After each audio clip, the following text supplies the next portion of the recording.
ज्योतिर्लिंग दर्शन का सफ़र बहुत जल्दी शुरू हो गया था जब मैं सिर्फ 6 महीने की थी। और उस ज़माने में इतनी भीड़ नहीं हुआ करती थी ज्योतिर्लिंग मंदिरों में।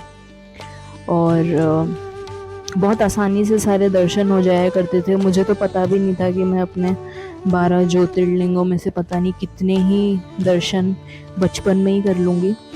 लेकिन 10वें और 11वें ज्योतिर्लिंग दर्शन मैं आपको डिटेल में बताना चाहती हूँ इस ब्लॉग के ज़रिए।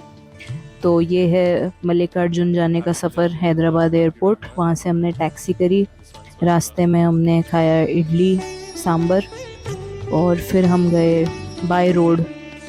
4 घंटे की ड्राइव से हम पहुँचे मल्लिकार्जुन मंदिर।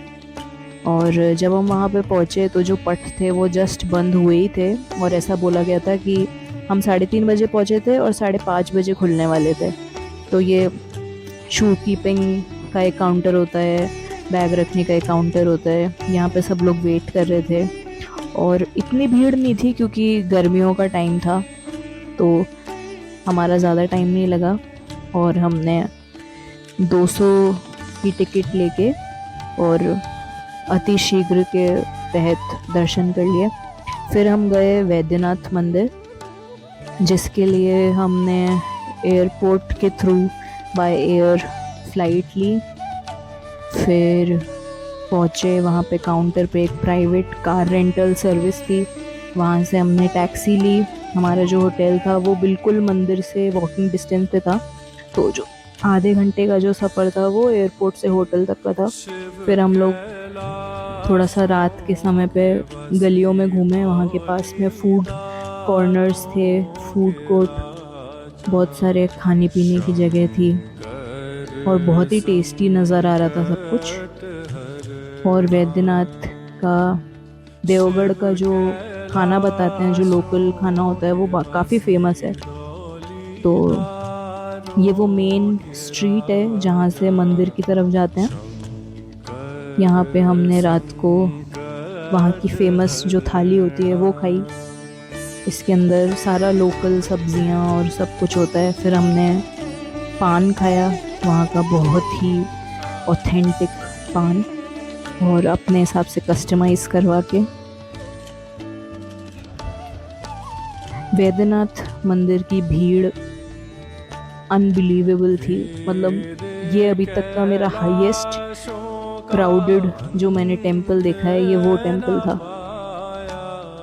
जब हम लोग सुबह पहुँचे 5 बजे, तो हमको लाइन में लगाया गया कि अगर आप एक वो वीआईपी पास लोगे एक जने का, उसके अंदर 1100 रुपये या कुछ ऐसा 501 रुपये होता है, वो अगर आप कार्ड लोगे तो आपको एक अलग से लाइन में लगना पड़ेगा। लेकिन जो नॉर्मल लोगों की जो लाइन है, रेगुलर फ्री वाली जो लाइन है, वो तो 8-9 घंटे की लाइन थी। तो हमने ये वीआईपी वाला चूज़ किया और हम इसके अंदर आए। इस मंदिर के अंदर अलावा भी, मेन मंदिर के अलावा भी बहुत सारे मंदिर हैं वहाँ पे, तो उन सब के भी दर्शन करने चाहिए। हमने मेन मंदिर के दर्शन करने के बाद में मैंने सारे और भी जो मंदिर थे उनके भी दर्शन किए। और मुझे एक चीज़ समझ में आई है कि आप अगर किसी भी ज्योतिर्लिंग दर्शन के लिए जाते हो तो आप प्रिपेयर्ड रहिए कि आपको बहुत ज़्यादा भीड़ मिलेगी। आप मेंटली प्रिपेयर होके जाइए। अब आसान नहीं रहा है ज्योतिर्लिंग दर्शन, जैसे पहले दर्शन हुआ करते थे वैसे अब नहीं होता है। तो फिर दर्शन करने के बाद में मैंने यहाँ से पेड़ा लिया प्रसाद के रूप में अपने जानकारों में बांटने के लिए। और वहाँ का एक सत्तू शेक भी काफ़ी फेमस था, वो भी हमने लिया, लंच किया और गुलाब जामुन खाए। और ये देखिए हालत ख़राब, बारिश भी हो गई थी, बहुत अच्छा मौसम हो गया था। फिर हम गए एयरपोर्ट से फ़्लाइट लेके वापस जयपुर। और अब बस एक आखिरी ज्योतिर्लिंग बचा है मेरा, जो कि है Kedarnath. So thank you so much for watching my video guys. मिलते हैं अगले वीडियो में। Bye bye.